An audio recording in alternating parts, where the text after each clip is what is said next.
राज्यातल्या एकूण 60 कार्यालयापर्यंत पोहोचलेला आहे।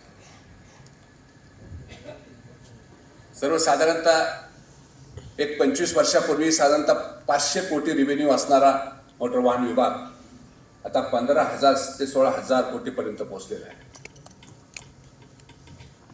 एक सर्वसाधारणतः 100 कर्मचारी अधिकाऱ्यांची संख्या असणारा मोटर वाहन विभाग आता 3,500 अधिकारी आणि कर्मचाऱ्यांपर्यंत पोहोचलेला आहे।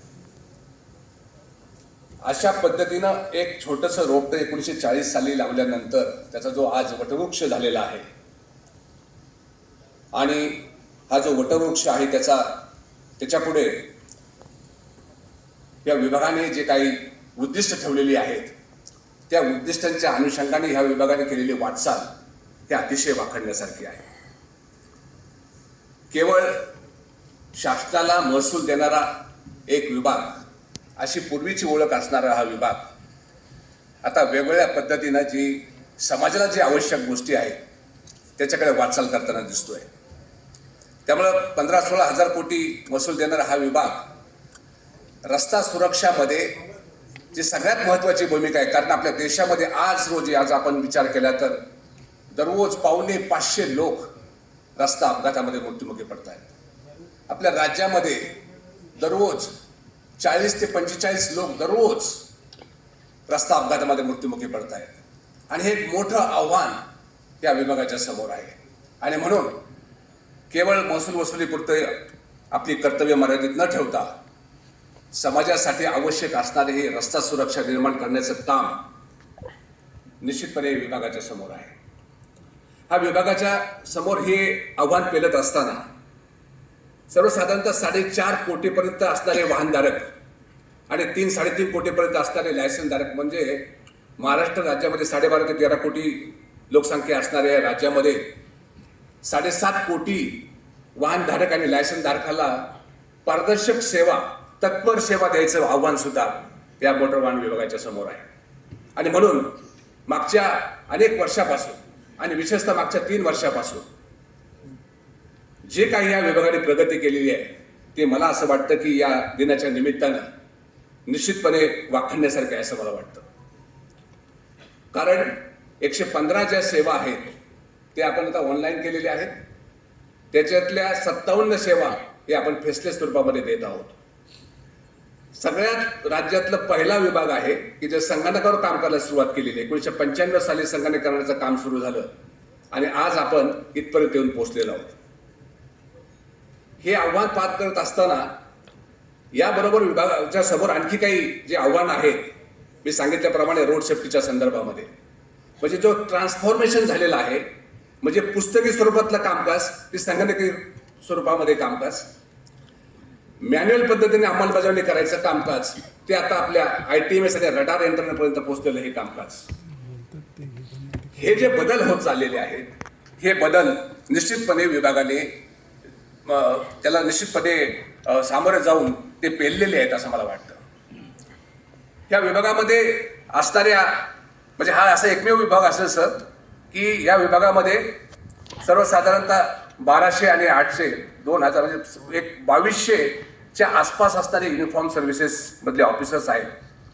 कदाचित एवढे इंजिनियर्स असणारा कदाचित राज्यातला काही पहिल्या 1-2 मधला विभागामध्ये हा विभाग असेल। आणि त्यामुळं ह्या ज्या सेवा देण्याचं जे काम आहे, हे संगणकीकरणाचं जे काम आहे, केवळ आणि केवळ हे इंजिनियर्स या विभागामध्ये असल्या कारणानं हे पेलू शकलेले आहेत असं मला निश्चितपणे वाटतं। हे करत असताना रस्ता सुरक्षामध्ये हे कधी वाटत नव्हतं की सर्वसाधारणतः 6 ते 7% अपघाताची ग्रोथ होत होती आणि राज्याचा विकास ज्या पद्धतीने होतोय त्याच्यामध्ये दरवर्षी रस्त्याची जी लांबी आहे ती वाढत चाललेली आहे। आपल्याला माहिती आहे की समृद्धीसारखा 700 किलोमीटरचा हा जो राष्ट्रीय महामार्ग आहे तो या ठिकाणी त्याच्यामध्ये वाढ झालेली आहे। अशा अनेक राज्यामध्ये काही मार्ग आहेत की त्याच्यामुळे साधारणतः 2000 किलोमीटरपेक्षा राष्ट्रीय महामार्गाची वाढ आपल्या ह्या मागच्या 4-5 वर्षामध्ये झालेली आहे।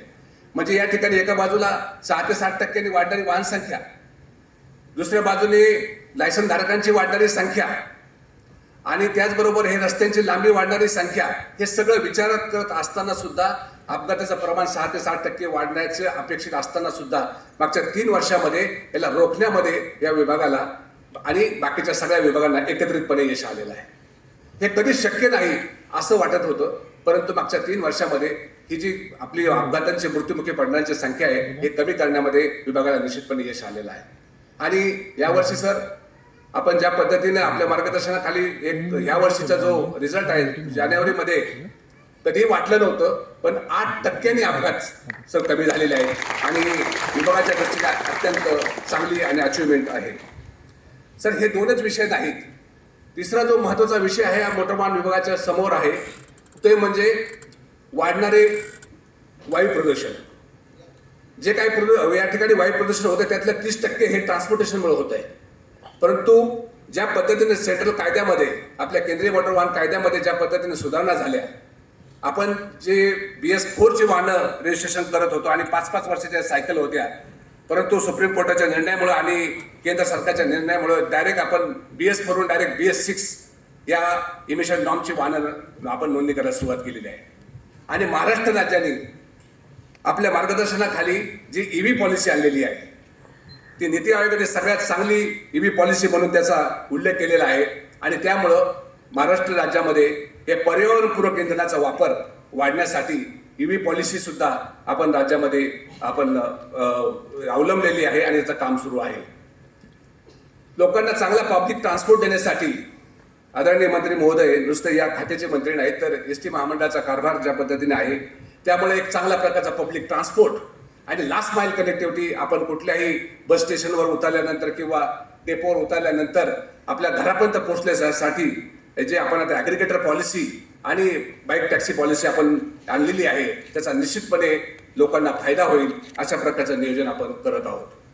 हे सगळं करत असताना हे खरं म्हणजे प्रदूषण आणि अपघात हे दोनच आव्हानं खरं म्हणजे विभागाच्या समोर होते, परंतु आता ते एक तिसरं मोठं आव्हान आपल्या सगळ्यांच्या समोर आलेलं आहे की सांगितल्याप्रमाणे इतक्या मोठ्या प्रमाणे वाहन संख्या वाढते आहे आणि या वाढत्या वाहन संख्येमुळं जे रस्त्यावर वाहतूक कोंडी हे एक महत्त्वाचं म्हणजे एक समस्या आपल्या सगळ्यांच्या समोर आलेलं आहे. आणि त्याच्यासाठी सुद्धा आपल्याला ITMS यंत्रणेचा वापर करण्यासाठी विभागाने पुढाकार घेतलेला आहे आणि राज्यामध्ये आपल्या मार्गदर्शनाखाली 25,000 किलोमीटरवर ITMSची यंत्रणा 1 वर्ष 1.5 वर्षामध्ये राज्यामध्ये उभा राहणार आहे. आणि त्यामुळे मला असं वाटतं की त्याचा फायदा फक्त अपघात कमी करण्यासाठी नाही पण नियोजन करण्यासाठी त्या ठिकाणी आपल्याला होणार आहे.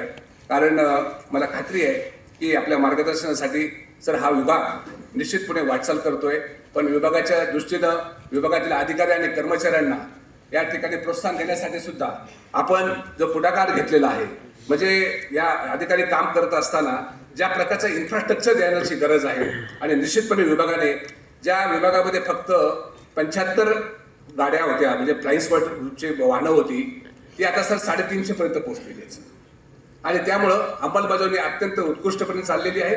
इन्फ्रास्ट्रक्चर डेव्हलप झालेलं आहे.